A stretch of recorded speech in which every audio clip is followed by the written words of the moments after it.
Hello and welcome to week 4 of London in Song, our final week. And this week we're going to be focusing on the well-known song A Nightingale Sang in Berkeley Square. Written in 1939 with words by Eric Maschwitz and music by Manning Sherwin, this romantic ballad was quickly established as a standard of the lounge repertoire and has been recorded by Vera Lynn, Nat King Cole, Bobby Darin, Frank Sinatra, Perry Como, Harry Connick Jr., Mel Torme and Rod Stewart, among many, many others. The song takes its title from a short story by Michael Arlen. This week we'll consider what happens in the translation from short story to song, and we will ask what it means for a nightingale to sing in Berkeley Square.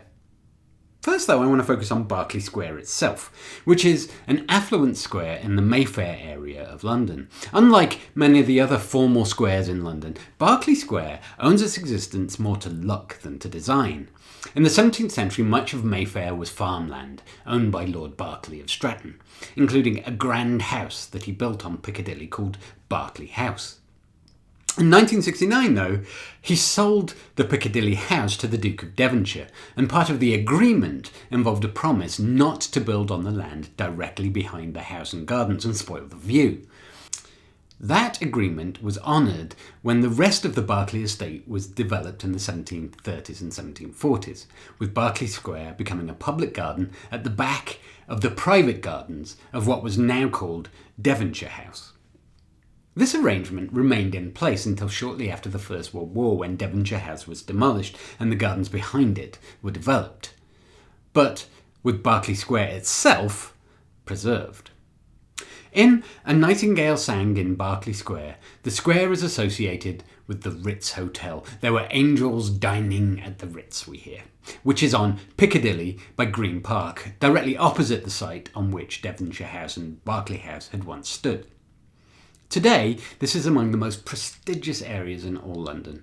It's not far from St James's Palace, the palace commissioned originally by Henry VIII and still the official residence of the monarchy.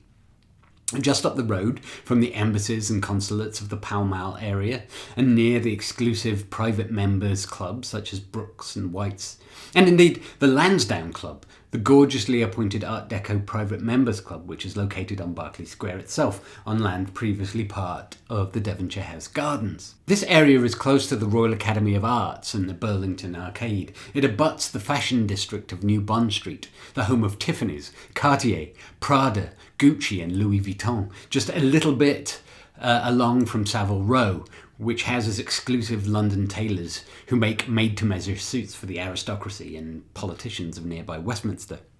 In this area, there are hat makers, cigar shops, vintners who sell eye-wateringly expensive wines, barbershops, perfumiers, chocolatiers, purveyors of exquisite trinkets whose histories go back hundreds and hundreds of years.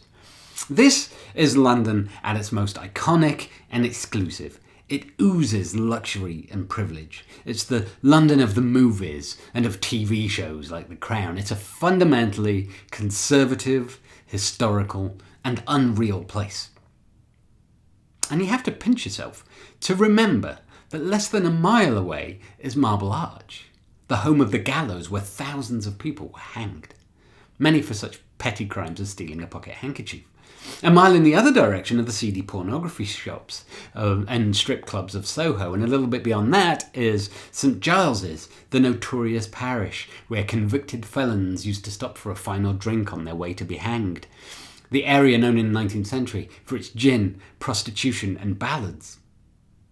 And just remembering that, I think, helps you understand part of what's going on in the song A Nightingale Sang in Berkeley Square. It's a song that attempts to reclaim popular mainstream song from its associations with the seedy underclass and recast it as a respectable enterprise for respectable people.